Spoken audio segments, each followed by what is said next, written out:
Good morning, Zio here, and this is take 2, 3, I don't know. Kid was screeching in the background, so I had to stop and redo this over again.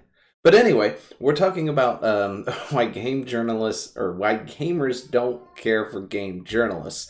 Because when they do things like this, is why they get so much backlash, and then you get the whole recycled, they're attacking me, they're harassing me, blah, blah, blah, blah, blah. But I mean, when you're tasked to review something and then you decide not to actually play the game, or the aspects of the game, or the full game, and then try to pass it off as some kind of review, we do tend to get a little upset when you, fake it like that. So, grab yourself some coffee, sit back, relax, and let's get into it, shall we?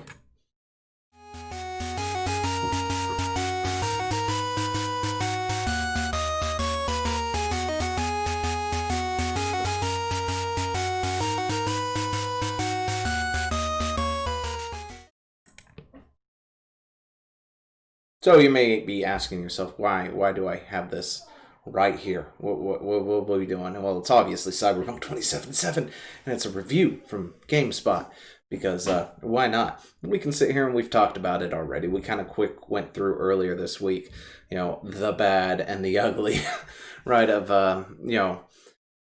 Cyberpunk 2077. And if you haven't subscribed yet, you should go ahead and do so now. Like the video if you like it, all that good jazz. But anyway, so yeah, this is GameSpot's review. It is a 7. It is an average score.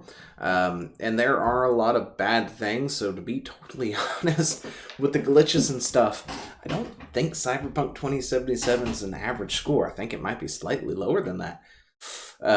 Considering it's unplayable, or, at the time of recording this, it was unplayable on the PS4 and the Xbox One.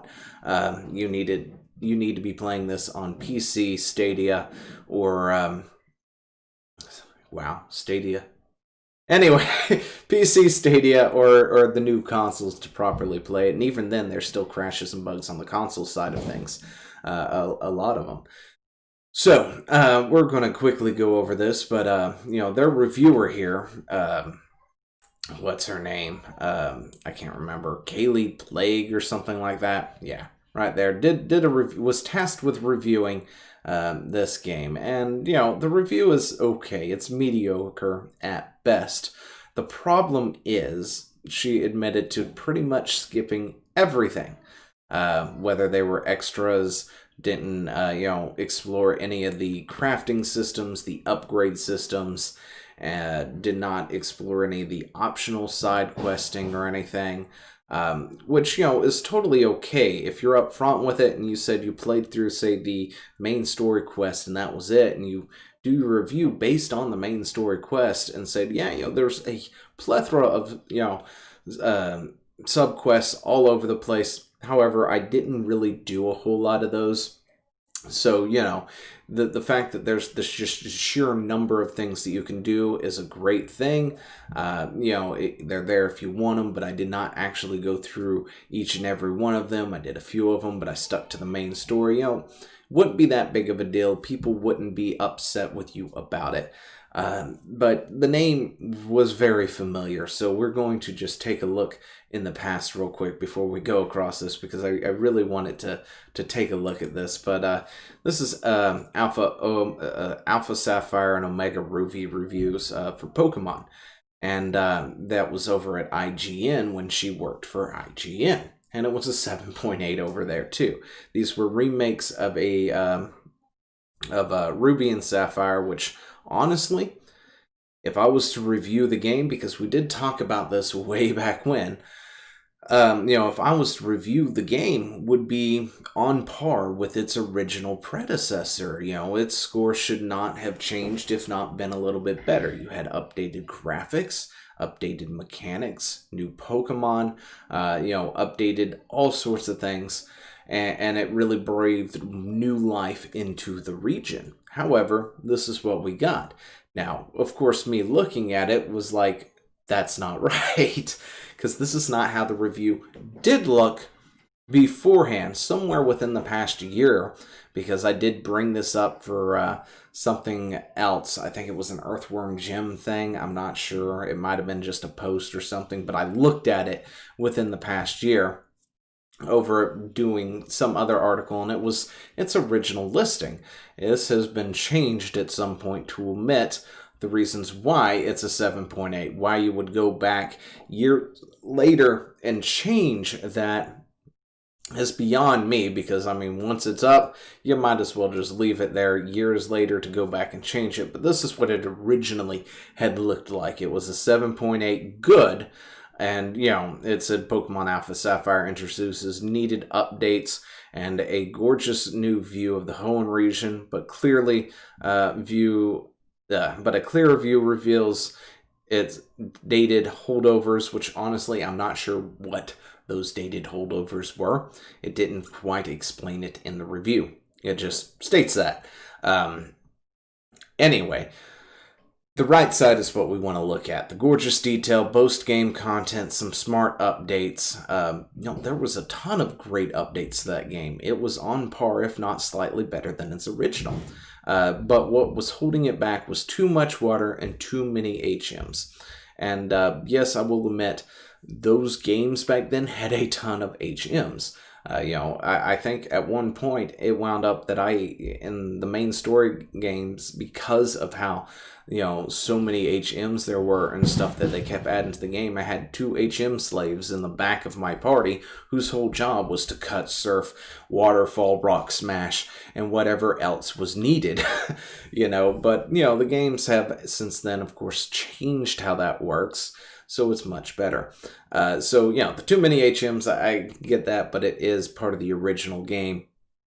So, it was needed to actually transverse the game and how it was laid up, it's the setup, and you would have to drastically change it to change the HMs. So, I don't count that as a negative thing. As for the too much water thing, why was it too much water? According to her, the explanation was there was a water Pokemon in every single battle. There was too much water everywhere.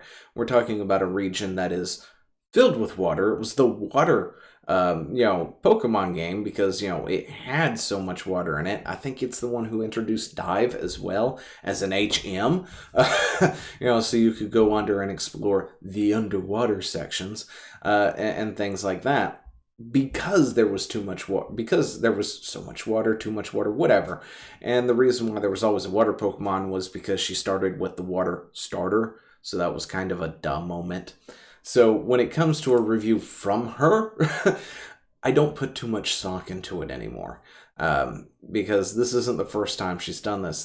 She was complaining at one point, I think, about white zombies in an area that was ethnically mostly white or something like that, and saying there was too many of those. So there was that as well. But I just want to go over these real quick, just out of curiosity, the good, the bad, and stuff, and just talk about it. But the good, plenty of flexibility in an RPG mechanics to build a character to suit your desired playstyle, which of course, is true. Quick hacking combat is satisfying to execute and turns combat scenarios into elaborate puzzles, which is cool. Side quests and characters provide the most interesting and human moments in the game. Keanu Reeves, Johnny Silverhand adds dimensions to nearly every quest, forcing you to rethink your decision-making instincts, which is a cool thing, right? The bad, however, there's so much to do that it isn't meaningful. Yeah. We're talking about an RPG with a lot of side quests and stuff. That's the thing with side quests. They're usually not meaningful. You have to play the main story to get real meaning, to get the things that you want done, right, to progress the story further. Side quests don't do that. I don't count that as a bad. It gives you something to do. Plus, there's so much other things from, style, getting clothing, cars, and all this other stuff, right? Superficial and often edgy aesthetic choices often have no real purpose, which makes them grating rather than adding anything relevant to the world. That purely is just, I guess, an aesthetic opinion. Like, for instance, I don't care for, Wind Waker because of its aesthetics. I just didn't like how it was set up. That was just not my thing, right? Now, it's grown on me over the years, and I did play the HD remake, which, felt better than when I originally played it. But that's just an opinion. Aesthetic, that's an opinion that doesn't necessarily bring a score down because you don't care for the aesthetics. When you look at that, you're looking at graphical fidelity and things like that. Is it gorgeous? Is it stunning? Is it looking good? Does it come through great, or is it blocky, messed up, and all this other stuff, which, I would argue is. If you haven't seen some of the memes that have come out from Cyberpunk 2070, you should probably go check those out. The incorporation of different cultures and backgrounds is widely inconsistent, from good to accurate to downright offensive.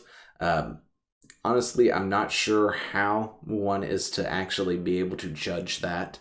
We're talking about a game that is set in the future, right? And it's a fictional world to boot on top of all that. It's like telling me that the way they portray Khajiits in Skyrim is, incorporated, widely inconsistently and is inaccurate and downright offensive. That's Khajiits are not exactly a real thing. How they're portrayed and whatnot could be inconsistent depending on where they live and all this other stuff. And the same thing goes with actual humans.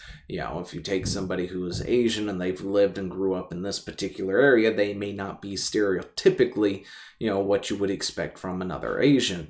But, at the same time, there are people who live up to stereotypes. How often do you make those blonde jokes or whatnot and meet an actual blonde who is stereotypically blonde? It does happen from time to time.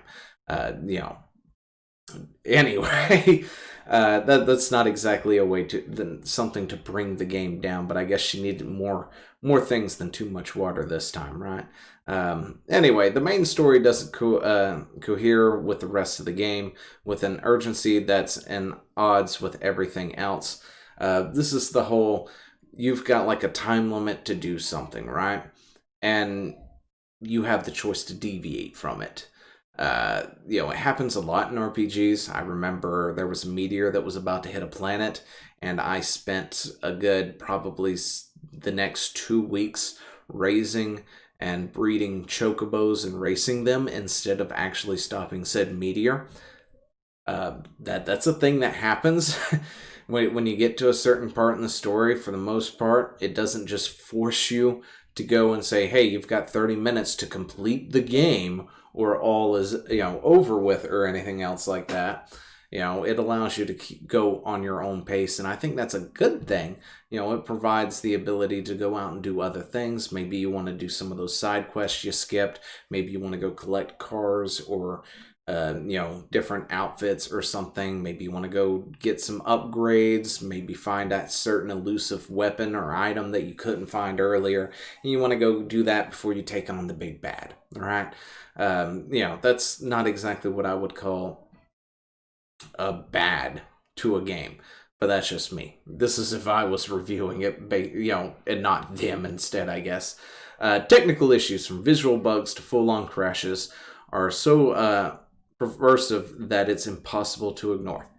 That is probably the only good thing written down there, because that's true. There's a lot of issues. Heck, there was a thing that caused seizures, apparently, in several people that was going on that needed to be patched immediately. And, that is an actual negative to the game to talk about. But then again, this is my opinion versus theirs. And then again, they also apparently didn't play the game because they straight up admitted to a lot of this stuff where they skipped things from, they didn't want to help the police, so they just skipped all that. They didn't want to deal with upgrading their weapons, so they never did that. They hardly did anything with the crafting system and all this other stuff, yet they do review that stuff in, the review. So, you can't really review something that you don't actually play. You know what I mean? Anyway, that's about it. That's my rant for this. Let me know what you think down in the comments below, and I'll talk to you later. See ya. Hey, thanks for watching. Don't forget to leave a comment, smash that like button, and always subscribe for more And of course, there are other videos floating around somewhere on the screen, so click one of those and see if you can find something that suits your fancy. Till then, I'll see you later. Bye.